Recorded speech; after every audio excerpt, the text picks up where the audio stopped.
Ini kita semua mendapatkan berkah dari Allah Subhanahu wa taala sebagaimana doa baginda Rasulullah SAW, Allahumma barik li ummati fi bukuriha, ya Allah berkahilah umatku di setiap subuhnya.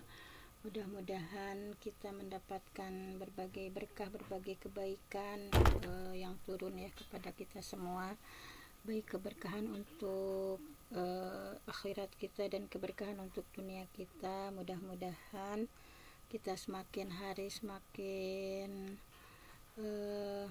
bertambah ya berbagai kebaikan kepada kita semua. Dan untuk setiap pagi kita menyempatkan diri untuk thalabul ilmi ya, walaupun hanya beberapa saat kita berdoa sama Allah, Allahumma inni as'aluka ilman nafi'a wa rizqan thayyiban wa amalan mutaqabbala. Ya Allah, kami memohon kepadamu ilmu yang bermanfaat, rezeki yang baik, amal yang diterima oleh Allah Subhanahu wa taala. Nah, mudah-mudahan ilmu yang bermanfaat yang terus kita ikhtiarkan, kita mencari, menjadi sebab kita ya untuk lebih takut ya, timbul rasa takut kepada Allah. Inna ma yakhsyallah min ibadihil ulama, sesungguhnya orang yang paling takut kepada Allah di antara hamba adalah orang-orang yang berilmu. Kita berikhtiar untuk mencari ilmu ya, memperbanyak ilmu yang bermanfaat supaya kita merasa lebih takut lagi dengan Allah Subhanahu wa taala. Baiklah, untuk kesempatan kali ini kita hanya akan membahas hal yang ringan ya, yaitu tentang bagaimana contoh persahabatan yang dirawat ya oleh Rasulullah Shallallahu Alaihi Wasallam. Di sini ada apa? Nah, bagaimana ada 40 hadis ya yang supaya kita saling selalu dicintai sahabat ya, selalu dicintai sahabat, bahwa bagaimana Rasulullah yang menjaga sebuah persahabatan. Nah, di sini sudah digambarkan agar dicintai oleh seorang sahabat itu seperti apa gitu ya. Nah, di sini diantaranya diawali dari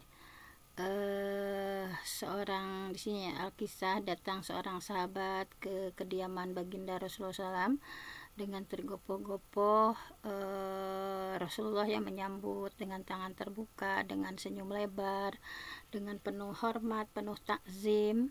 Beliau mempersilahkan sang tamu duduk karena rumah baginda Rasulullah itu sangat sederhana, yang gak ada kursi. Beliau mempersilahkannya duduk beralaskan tikar, walaupun berposisi beliau kan sebagai pemimpin ya di kota Madinah. Waktu itu beliau menempatkan tamu tidak lebih rendah ketimbang posisi beliau. Nah, bagaimana contoh dari baginda Rasulullah, beliau duduk sejajar dengan tamu gitu ya. Ini adalah wujud pengagungan kepada tamu. Kemudian beliau meminta Bilal ya untuk mempersiapkan makan, minum untuk tamu itu. Nah, kemudian setelah hidangan siap, beliau sendiri mengambilnya, kemudian menyuguhkan dengan tangan beliau sendiri ya. Semua itu dikerjakan dengan penuh takzim gitu ya. Nah, ini adalah bentuk penghormatan baginda Rasulullah kepada setiap sahabat yang berkunjung ke rumah ya.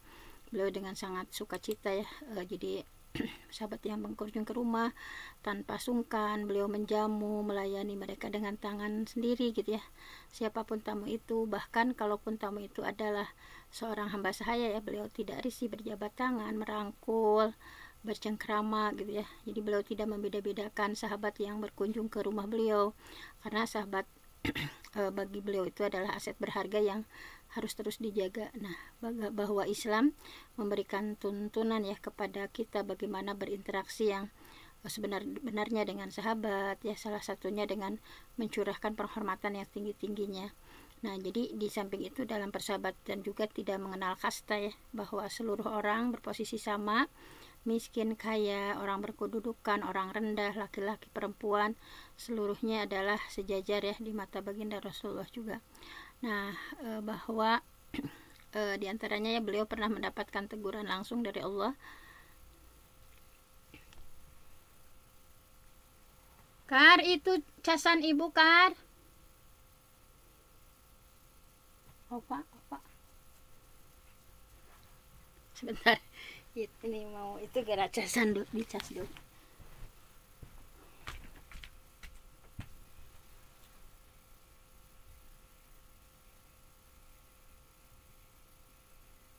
Mana casan ibunya? Ini tari, apa ri?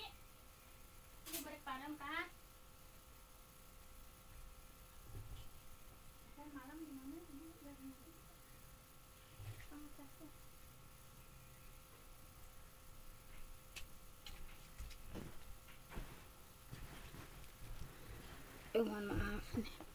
Nah, jadi Baginda ya pernah ditegur oleh Allah ketika datang kepada beliau seorang tamu ya yang sangat terkenal ini, Ibnu Ummi Maktum ya. Auzubillahi minasyaitonirrajim. Abasa wa tawalla ja'ahul a'ma ya. Ketika Ibnu Ummi Maktum yang seorang tunanetra, pada waktu itu beliau sedang menemui ya beberapa tamu, yaitu pembesar Quraisy. Nah, bahwa beliau sedang berdiplomasi ya, mengajak kepada para tokoh pembesar Quraisy, kemudian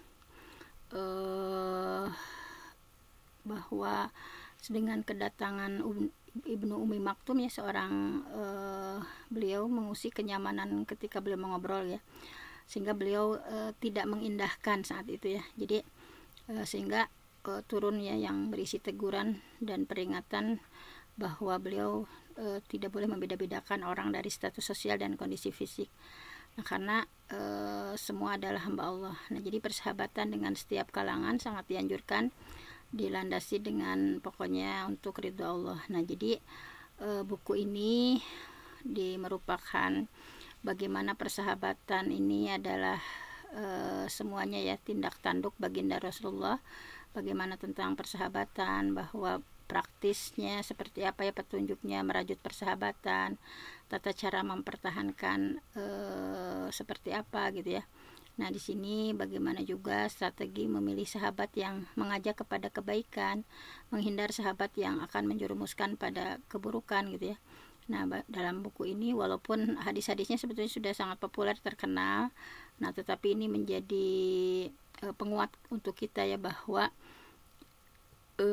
bagaimana keutamaan bersilaturahmi dengan sahabat, bahwa setiap langkah persahabatan itu adalah berbuah pahala, setiap langkah persahabatan itu akan menjadi sebuah kebaikan, bahkan persahabatan atau lebih jauh ya persaudaraan.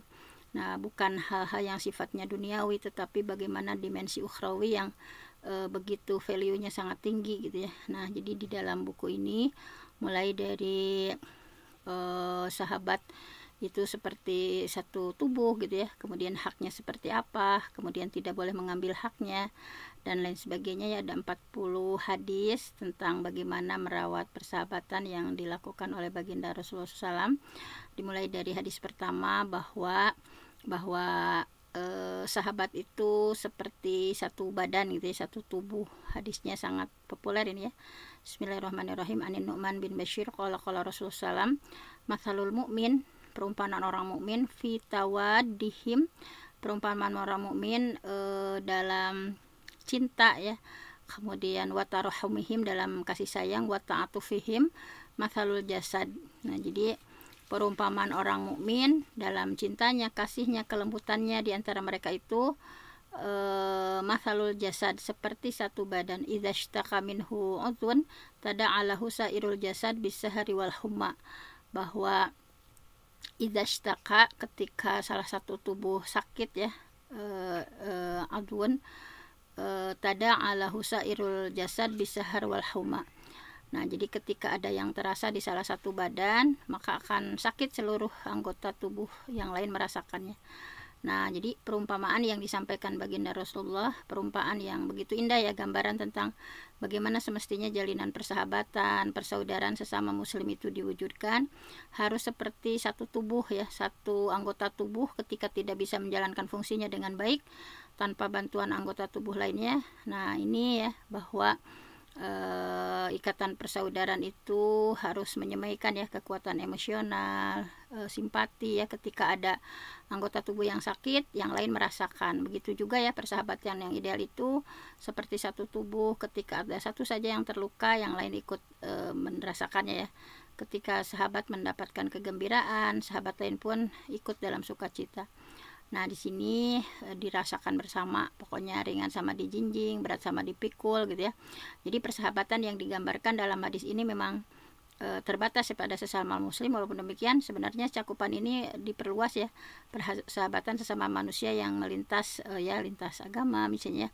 Nah, karena figur yang dinobatkan sebagai panutan umat ini adalah beliau adalah rahmat rahmatan lil alamin, rahmat untuk seluruh alam. Jadi tidak ada segmentasi pada kaum, umat, bangsa, dan komunitas tertentu. Nah ini ya bagaimana persahabatan harus dirawat seperti itu.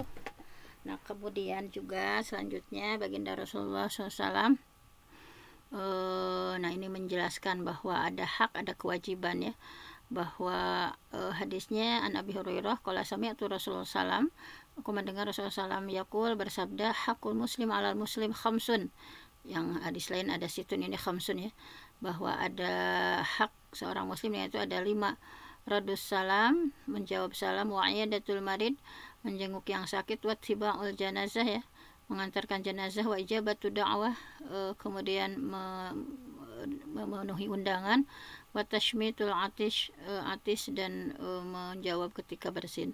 Jadi kewajiban seorang muslim menjawab salam, kemudian mengunjungi sakit, mengiringi jenazah, menjawab undangan, dan mendoakan ketika bersin.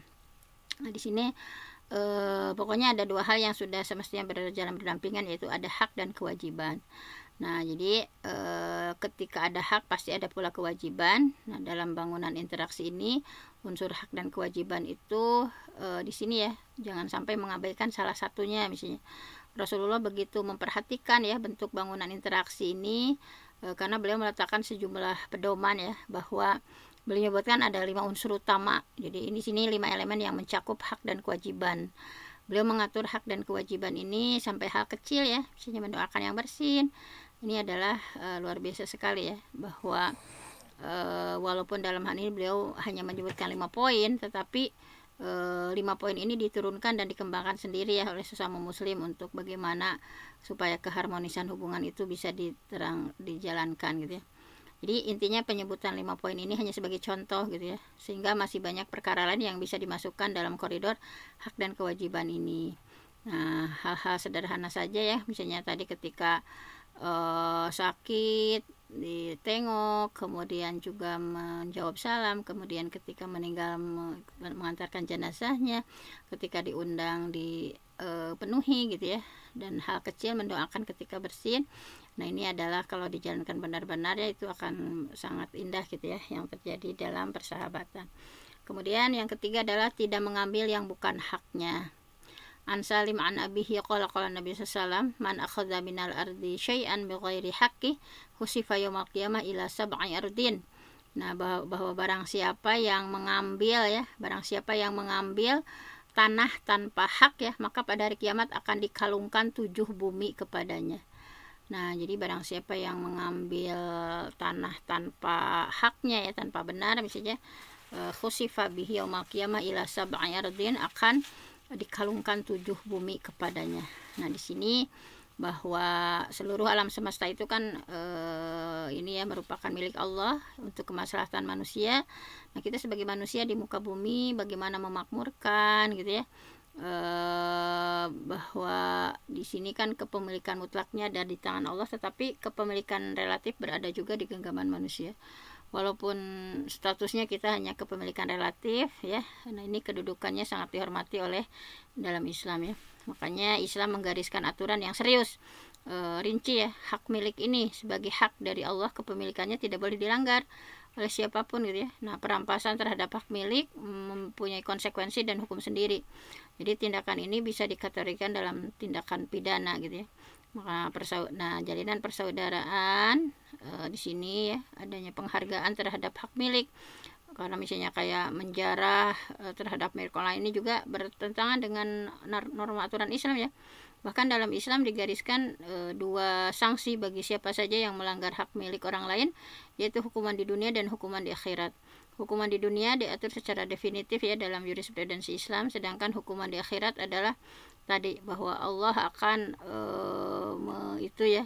mengalungkan ya, bahwa Allah akan mengalungkan 7 bumi kepadanya gitu ya, bagi yang mengambil tanah tanpa hak gitu ya. Nah ini harus kita betul-betul jaga. Kemudian untuk menjalin persahabatan juga baginda Rasulullah mengajarkan bahwa tersenyum ketika bertemu ya. Nah di An Abi Dzarrin qala qala sallam tabassumuka fi wajhi akhika laka shadaqah. bahwa senyummu ketika bertemu saudaramu adalah sedekah. Nah, jadi baginda Rasulullah begitu dicintai, begitu dihormati ya, begitu dinantikan kehadirannya, begitu dirindukan gitu ya. Karena di sini bahwa beliau itu sangat betah ya para sahabat berlama-lama bercengkrama dengan beliau. Beliau adalah manusia yang paling agung, beliau adalah orang yang luar biasa ya. Nah, tetapi di sini, di sini ya bahwa beliau sosok yang lemah lembut ya, digambarkan selalu tersenyum ya, berbincang dengan para sahabat. Beliau selalu memasang muka ramah gitu ya, segar ya ketika bertemu dengan orang lain. Jarang sekali terlihat murung misalnya atau tampang serem atau gimana gitu ya, sebagaimana para pejabat. Nah, tapi beliau hampir tidak pernah memperlihatkan kemurkaannya di hadapan para halayak. Jadi kecuali dalam keadaan terpaksa. Jadi sikap santun beliau, keceriaan beliau gitu ya, memperlihatkan angin segar siapa saja yang berada di hadapannya. Jadi intinya semua orang akan merasa betah ya, lawan bicara Rasul akan merasakan sejuk ya ketika melihat ya beliau. Nah, jadi senyum beliau itu bukan senyum yang dibuat-buat gitu ya untuk menarik simpati, tapi betul-betul terpancar dari kecintaan beliau kepada sesama manusia, terutama untuk orang-orang muslim gitu ya. Nah, hadis ini merupakan peneguhan ya atas tindak tanduk beliau yang terlihat dalam keseharian ya, bahwa beliau mengajak umatnya untuk membiasakan diri tersenyum kepada setiap orang yang dijumpai, karena dengan senyuman seseorang sudah bersedekah ya, walaupun dia tidak mengulurkan tangannya untuk memberikan materi. Ini adalah sedekah yang sangat murah, sedekah yang sangat menyenangkan gitu ya, kita memberikan respon ya, ramah, senyum kepada orang-orang sekitar. Kemudian di sini memenuhi undangan sahabat. Tadi sudah ya di sini bahwa diantaranya adalah wa ijabatu da'wah ya, ketika diundang itu harus dipenuhi gitu ya, bahwa kewajiban kita sebagai seorang muslim ya, bahwa harus memenuhi undangan. Karena memenuhi undangan atau panggilan itu berarti artinya kita sudah menunaikan hak orang lain.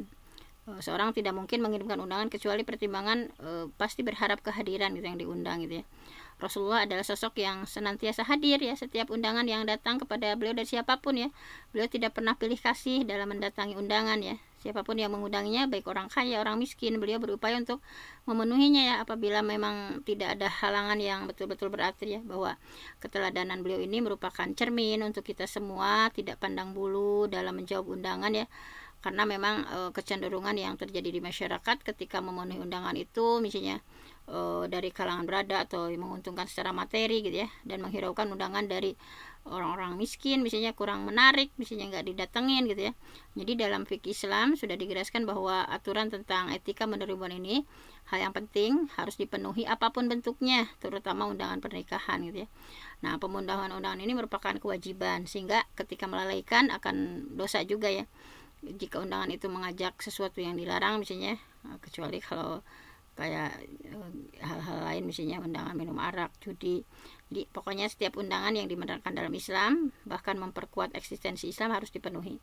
Jadi undangan itu boleh dipenuhi jika memang yang bersangkutan dalam keadaan kalau tidak itu uzur tertentu gitu ya, sehingga jangan karena hal sepele tidak hadir misalnya.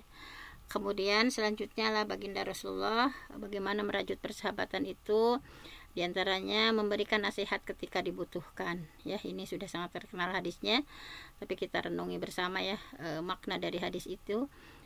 Hakul muslim ala muslim situn, qalu wa man hunna ya Rasulullah, qala idza laqitahu salim alaihi wa idza da'aka fa'ajibhu, idza stansahaka fansahhu, wa idza atasa fahamidallah fashamithu, wa idza marida fa'udhu, wa idza mata fa'ashabhu.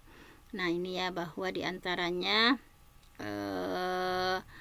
pasti ya misalnya ketika diminta nasihat, kasih nasihat bahwa setiap orang pasti pernah melakukan kesalahan gitu ya. Tidak ada seorang pun yang luput dari kesalahan, baik kesalahan besar kecil, seolah-olah sudah menjadi rumus kehidupannya bahwa kesalahan dan kehilafan itu adalah fitrah yang nggak bisa dipisahkan gitu ya. Dengan kata lain, kekeliruan memang bersifat alami, sebab dalam diri manusia itu kan ada nafsul lawamah, ada nafsul mutmainnah gitu ya. Nah, bahwa nafs ini merupakan keduanya ya seringkali bertempur memperebutkan manusia ya. Siapa yang sanggup menduduki tahta hati ya berhak atas, sedangkan yang kalah ya harus mundur. Jadi ketika manusia tidak bisa menemukan kesadaran jika hanya mengandalkan suara hati nuraninya ya nafsu batinah. Walaupun hati nurani merupakan salah satu sumber nasihat yang tidak akan pernah kering, tetapi penggalian terhadap sumber nasihat itu pasti perlu dari orang lain gitu ya. Bahwa manusia itu baru bisa mengikuti suara hati nuraninya ya nafsu mutmainnahnya yang mengajak kebaikan setelah adanya dorongan dari orang sekitar. Oleh sebabnya tidak salah ketika baginda Rasulullah ya memperingatkan kita agar tidak jemu memberikan nasihat kepada siapa saja yang minta nasihat ya, karena itu merupakan hak dia gitu ya. Diharapkan nasihat ini juga betul-betul menghunjam ke dalam hati ya, bagaimana nasihat ini, peringatan ini adalah membuat sababiyah ya turunnya hidayah dari Allah, sehingga semakin mantap ya daya dorong al-mutmainnah untuk membenahi kerajaan hati seseorang. Nah, jadi intinya tadilah saling menasehati ketika diminta nasihat gitu ya. Nah, kita saling menasehati dalam kebaikan. Nah, kemudian larangan nah untuk menjaga kelanggang itu jangan berseteru lebih dari 3 hari ya. Kalau berseteru sih maksudnya wajar ya ketika kita misalnya ada perseteruan di antara persahabatan di antara sesama muslim, tetapi dalam Islam itu larangan berseteru lebih dari 3 hari. An Hisham bin Amir qala sami'tu Rasulullah sallallahu alaihi wasallam yaqul la yahillu li muslim ayyahjura musliman fawqa salasi layalin. Nah, tidak halal ya, artinya haram bagi seorang muslim untuk berseteru dengan saudaranya lebih dari 3 hari. Nah, ini bahwa ini juga ya lumrah dalam kehidupan sehari-hari, ada konflik gitu ya, konflik sesama anggota keluarga, dengan teman, dengan orang tua, nah dengan beragam misalnya penyebab, misalnya masalah materi, prinsip, ada juga yang khilaf ya salah satu pihak. Nah, sebagai agama yang begitu paham tentang fitrah manusia, bahwa Islam juga ya bahwa setiap konflik itu, nah di sini bahwa jangan sampai gitu ya menimbulkan suasana yang tidak sehat gitu ya. Jadi konflik yang sering juga ya misalnya ini adalah sering terjadi gitu ya. Tetapi Islam memberikan toleransi misalnya 3 hari saja gitu ya untuk bagaimana merenungkan kehilafannya gitu ya. Bagaimana misalnya tidak boleh lebih dari 3 hari misalnya. Jika tidak ada keinginan dari salah satu pihak memaafkan, ini sangat melanggar aturan yang sudah ditetapkan oleh baginda Rasulullah. Kemudian tentu saja nih mengucapkan salam ketika bertemu ya, bahwa disampaikan dalam hadisnya an Abdullah bin Amrin anna rajulan sa'alan Nabi sallallahu alaihi wasallam ayul Islam khair, qala tut'imu ta'am wa taqra'us salam ala man arafta wa man lam ta'rif. Bahwa Abdullah bin Amr, ada seorang bertanya kepada baginda Rasulullah, Islam apa sih yang paling baik? Beliau menjawab, engkau memberikan makan, mengucapkan salam ya bagi yang kenal ataupun tidak kenal. Jadi ciri khas muslim itu adalah saling mendoakan. Kita ya saling mendoakan. Hampir setiap doa yang dipanjatkan ya di sini ya, ini merupakan bentuk kepedulian terhadap saudara atau terhadap sahabat gitu ya. Bahwa seorang muslim itu tidak diperkenankan bersifat egois ya, termasuk dalam berdoa. Jadi kita Rasulullah sebagai panutan ya tidak pernah lupa dalam mendoakan umatnya gitu ya. Dalam setiap doa yang beliau panjatkan, beliau selalu menyinggung umatnya gitu ya. Beliau tidak pernah ketinggalan dalam hal ini. Teladan beliau ini sangat harus ditiru ya untuk kita, bahwa salam itu adalah bentuk doa kepada siapa saja yang kita ucapi salam. Jadi dengan mengucapkan salam berarti kita sudah memanjatkan doa ya untuk senantiasa dinangui keselamatan, untuk senantiasa dikasih rahmat Allah gitu ya. Nah, ini bahwa alangkah indahnya ketika persahabatan sesama muslim, meskipun hanya dilihat dari sudut pandang kecil ya, mengucapkan salam misalnya, betapa masing-masing ini mendoakan kebaikan ya, keharmonisan, kedekatan gitu ya. Nah, hal ini belum tentu ditemukan di agama yang lain ya, karena menyebarkan salam itu dan menjauh itu merupakan wujud dari syiar Islam supaya panji-panji bisa berkibar gitu ya. Nah, jadi mengucapkan salam, kemudian berjabat tangan ketika berjumpa. Nah, ini jangan diabaikan ya hal-hal sepele ini misalnya, bahwa qalat tamamu ayadatul marid ayyadu ahadukum yadahu ala jabhatihi aw qala ala yadihi fayas'uluhu kaifa huwa tamam tahiyyatikum wa bainakum al-musaffahah. bahwa kesempurnaan menjenguk orang sakit adalah apabila kalian meletakkan tanganmu ke dahi atau tangannya. Jadi kalau menjenguk itu harus meletakkan tangan kita ya ke dahi atau tangan orang yang sakit. Kemudian kalian bertanya gimana kabarnya gitu ya. Adapun kesempurnaan penghormatan adalah dengan berjabat tangan ya, bahwa ini disunahkan ya ketika kita berkunjung kepada yang sakit, ayadu ahadukum yadahu ala jabhatihi ya, dipegang dahinya, waqala ala yadihi atau dipegang tangannya sambil ditanya ya, fayas'aluhu kaifa, bagaimana kabarnya, gimana sakitnya, wa huwa wa tamamu tahiyyatikum bainakum al-musafahah. Nah ini ya, dan kesempurnaan penghormatan kalian adalah dengan berjabat tangan. Jadi ini konteks hadis ini adalah berjabat tangan dengan seorang yang sakit ya. Ini memberikan dukungan, motivasi supaya lekas sembuh gitu ya. Jadi melalui sentuhan kulit itu diharapkan si pasien atau orang yang sakit bisa bangkit untuk sembuh lagi. Nah meskipun demikian kandungan ini sebenarnya diperluas ya. Ini tidak hanya kondisi sakit, kepada yang sehat pun ya ketika bertemu kita dianjurkan untuk berjabat tangan sebagai wujud kasih sayang ya. Bahwa jabat tangan itu boleh dilanjutkan dengan cipika-cipiki kalau perempuan sama perempuan ya, laki-laki sama laki-laki. Nah jadi dengan jabat tangan ini secara tidak langsung memberikan dukungan ya terhadap keberhasilan, keselamatan gitu ya, silaturahmi yang lebih erat. Nah jadi tentu saja jabat tangan di sini yang laki-laki perempuan gitu ya, yang sesama mahram gitu ya. Nah, jadi walaupun penghormatan terhadap layan majelis misalnya ya dengan seperti ini misalnya merapatkan tangan di depan dada atau salam penghormatan, ini juga sebagai ganti dari jabat tangan kalau sesama laki-laki dengan perempuan. Kemudian di sini juga ada menjenguk sahabat yang sakit yang tadi ya, bahwa menjenguk sahabat yang sakit, bahwa iyadatul marid ya. Nah ini di sini dalam Al-Quran disebutkan bahwa manusia itu diciptakan dalam keadaan lemah. Kelemahan di sini bisa dimaknai berbagai hal ya, tergantung interpretasinya. Di antara salah satu kelemahan yang lazim dan menempel itu adalah manusia adalah fisiknya lemah gitu ya. Tidak ada manusia yang kebal 100% dari penyakit ya. Manusia paling tangguh pun tentu saja tidak terserang penyakit. Nah di sini misalnya contoh sejarah Iskandar Zulkarnain yang begitu perkasa ya, dengan daerah kekuasaan yang membentang dari ufuk timur hingga barat, ternyata menemui ajalnya hanya karena penyakit sepele ya, yaitu penyakit malaria setelah digigit nyamuk. Dalam hal ini Rasulullah sering menyatakan bahwa perlu bagi setiap muslim untuk berhati-hati melindungi diri dari jangan penyakit ya. Tetapi kalau memang sudah tiba waktunya sakit, maka hanya ada dua tindakan yang bisa diambil, ikhtiar mencari kesembuhan dan berdoa ya. Tindakan ini harus kita ambil ya, bagaimana ketika saudara kita misalnya sakit ya, segera dijenguk. Nah ini bahwa Rasulullah memerintahkan setiap muslim harus seperti itu gitu ya, karena banyak sekali manfaat yang di dalamnya gitu ya. Bagi penjenguk mengambil pelajaran gitu ya, mensyukuri nikmat gitu ya. Sedangkan bagi sakit, kehadiran sahabat itu adalah obat gitu ya, bahwa secara tidak langsung sahabat itu sudah menyuntikkan obat kepadanya gitu ya, dan ia akan semakin termotivasi untuk melawan penyakitnya. Nah doa dari pembesuk juga merupakan obat tersendiri yang tidak tergantikan oleh obat apapun gitu ya. Nah itu. Kemudian mengiringi jenazah. Nah ini mengiringi jenazah, bahwa tadi ya wattiba'il janais. Nah wattiba'il janais, bahwa di hadis di atas kan diungkap 7 perkara yang diperintahkan baginda Rasulullah.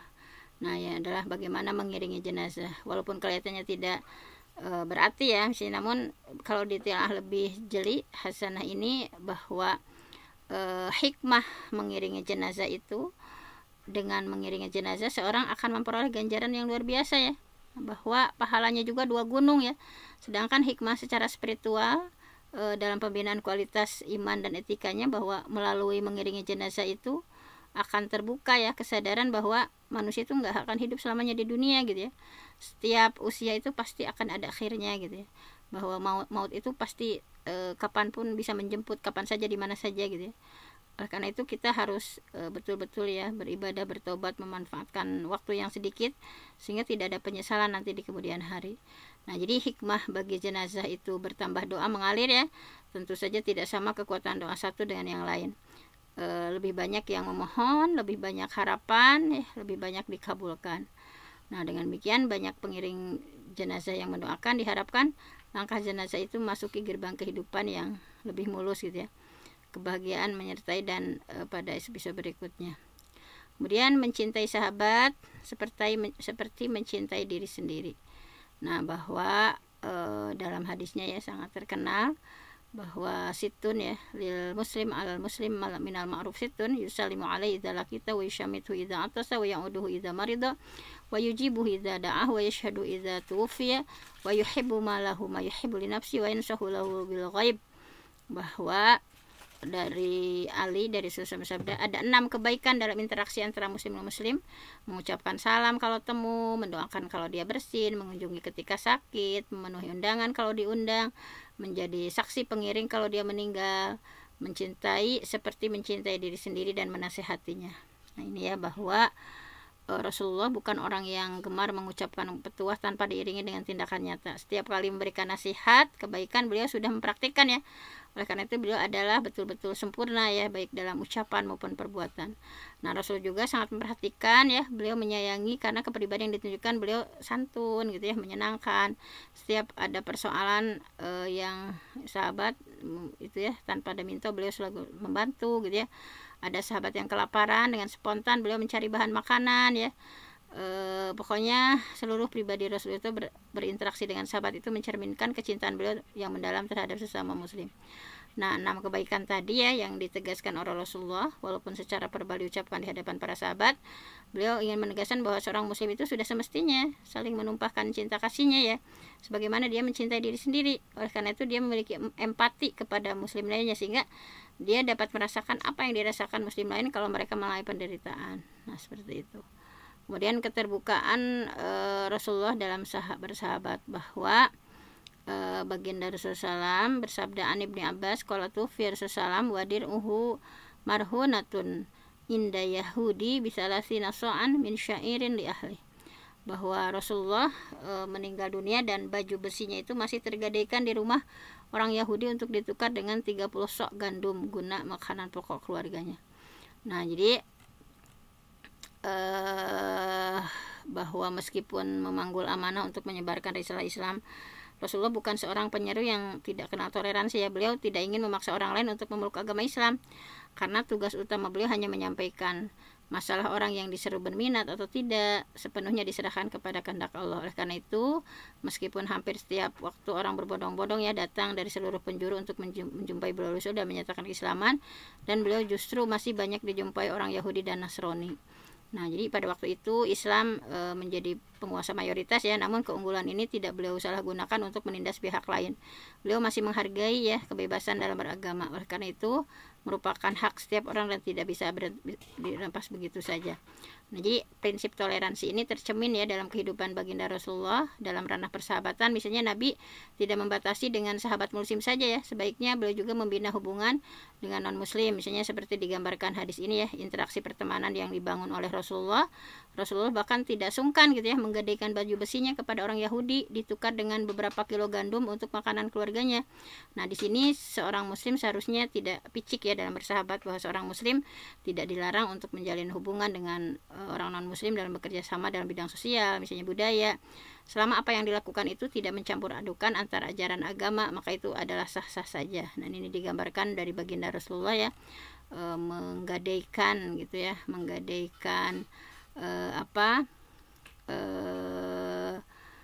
tadi ya, bahwa baju besinya beliau gadaikan di rumah orang Yahudi ditukar dengan 30 sok gandum untuk makanan pokok keluarganya. Nah, seperti itu. Kemudian tentu saja di sini ya, terakhir mungkin ini ya, larangan memutus silaturahmi. Asra'ul khair sawaban albirru wa silaturahim wa asra'ul syarr uquban albaghyu wa qati'atur rahim. Bahwa kebaikan yang paling cepat mendapatkan pahala adalah berbakti pada orang tua. Ketika kita berbakti pada orang tua, maka berbagai kebaikan itu akan turun ya, dan juga menyambung tali silaturahmi. Sedangkan keburukan yang paling cepat hukumannya adalah durhaka ya terhadap orang tua dan memutuskan tali silaturahmi. Nah, di sini tali silaturahmi adalah ini ya, bahwa ganjarannya luar biasa sekali, kontan gitu ya. Dan sebaliknya memutuskan juga mengundang datangnya musibah atau azab ya secara kontan juga. Nah, di sini terkait dengan ini Rasulullah sangat menjaga tali silaturahmi ya, baik dengan sahabat, sanak familinya gitu ya. Beliau sering mengunjungi para sahabatnya gitu ya, baik itu yang kaya, yang miskin, pokoknya. Nah, ini diantaranya ashabus suffah, misalnya adalah orang-orang yang senantiasa dikunjungi oleh baginda Rasulullah ya. Begitulah dengan kerabat dekat ataupun jauh, tua ataupun muda, juga tidak pernah absen ya beliau datangi. Jadi tujuan beliau itu hanya satu, menjaga, menyambungkan tali silaturahmi. Karena tali silaturahmi kalau tidak dirawat ya, bukan tidak mungkin akan renggang, misalnya bahkan putus gitu ya. Dan putusnya tali silaturahmi tidak dikehendaki seperti ini ya, bahwa dengan bersilaturahmi di sini, nah insya Allah ya, ibarat obor lah, bila tidak terus menerus disiram minyak tanah ya, niscaya obor mati. Demikian juga dengan silaturahmi, kalau tidak terus menerus dihiraukan bisa berakhir dengan keterputusan gitu ya. Nah, seperti itu. Nah, jadi di sini ada kewajiban bersilaturahmi ya, bahwa man kana yu'min billahi wal yaumil akhir falyukrim dhaifah, wa man kana yu'min billahi wal yaumil akhir falyasil rahimah, wa man kana yu'min billahi wal yaumil akhir falyakul khairan aw liyasmut. Nah, di sini ya, bahwa siapa yang beriman kepada Allah dan Rasulullah dan hari akhir hendaknya memuliakan tamu. Siapa yang beriman kepada Allah dan hari akhir hendaknya menyambungkan tali silaturahmi. Barang siapa yang beriman kepada Allah dan hari akhir, maka berkata baik atau diam. Nah, jadi dari hadis ini bahwa kedudukan silaturahmi begitu tinggi ya. Silaturahmi itu diwujudkan iman kepada Allah dan hari akhir ya. Bahwa silaturahmi itu adalah tolak ukur keimanan seseorang. Kalau ada orang yang mengaku beriman kepada Allah dan hari akhir, tapi seringkali merenggangkan tali silaturahmi, maka divonis pengakuan itu dusta. Namun ketika pengakuannya diikuti dengan aksi nyata silaturahmi, maka dia adalah muslim sejati. Kita tahu keimanan itu tidak hanya di lisan saja ya, tetapi betul-betul dalam aksi konkret kita gitu ya. Nah, misalnya jadi misalnya aksi pemutusan tanpa yang dibenarkan ya, tidak diabsahkan. Bahkan Rasulullah mengecam keras memutuskan tali silaturahmi ya, memperingatkan balasannya baik di dunia maupun di akhirat. Dalam riwayat terpisah beliau menyatakan bahwa yang disebutkan menyambungkan tali silaturahmi itu bukan yang berbuat baik kepada orang yang berbuat juga, tetapi menyambung tali silaturahmi ini adalah orang yang terus berusaha menjaga tali persaudaraan walaupun pihak yang diajaknya itu sudah memutuskan gitu ya. Nah, ini bukan pekerjaan yang ringan tapi berat ya. Kalau tidak dilandasi dengan tekad baja untuk menapak tilasi jejak Rasulullah ya, yang gemar menyambung silaturahmi. Nah, ini ya, bahwa kita betapa Rasulullah sangat gemar menengok orang yang sakit. Beliau tidak merasa sakit hati walaupun mereka sudah mengutuk gitu ya, mencaci maki atau meneror. Semua itu tidak menyurutkan langkah beliau untuk terus menggalang persahabatan. Nah, intinya sesama muslim adalah sahabat ya, bahwa al muslim akhul muslim, la yahilu li muslim ba'a min akhihi bai'an fihi aibun illa bayyanahu lahu, bahwa sesama muslim itu bersaudara, maka tidak boleh menjual sesuatu yang mengandung cacat kecuali dia menjelaskannya. Nah, seperti itulah ya gambaran yang digambarkan oleh baginda Rasulullah SAW, bagaimana kita merawat persahabatan ya, yang luar biasa nanti pahalanya. Nah, mudah-mudahan kita bisa mengikuti jejak baginda Rasulullah dalam menjaga persahabatan gitu ya, menjaga persahabatan dengan melakukan tadi hak-hak kewajiban, saling menasehati gitu ya, dengan berbagai hal yang sepele ya, mengunjungi ketika sakit, ketika diundang kita sangat respect gitu dan sebagainya. Semuanya itu kita lakukan tadi ya, untuk meneladani baginda Rasulullah SAW. Mudah-mudahan terjalin ya persahabatan dan persaudaraan di antara kita untuk saling memperhatikan sesuai dengan kemampuan ya, kapasitasnya masing-masing. Nah, mudah-mudahan ini adalah berlimpah pahala akan kita raih nanti di yaumil akhir. Hanya itu saja renungan hari ini. Terima kasih atas kebersamaannya. Qul qouli hadza wa astaghfirullah li wa lakum. Assalamualaikum warahmatullahi wabarakatuh. Waalaikumsalam warahmatullahi wabarakatuh. Jazakillah khairan katsira. Terima kasih kepada Bunda Dr. Hajah Penti yang sudah menyampaikan materi. Mudah-mudahan apa yang disampaikan menjadi ilmu yang bermanfaat untuk kita semua serta bisa mengamalkannya dalam kehidupan sehari-hari. Amin ya Allah ya rabbal alamin. Rabbana anfa'na bima 'allamtana, rabbi 'allimna alladzi yanfa'una, rabbi faqihna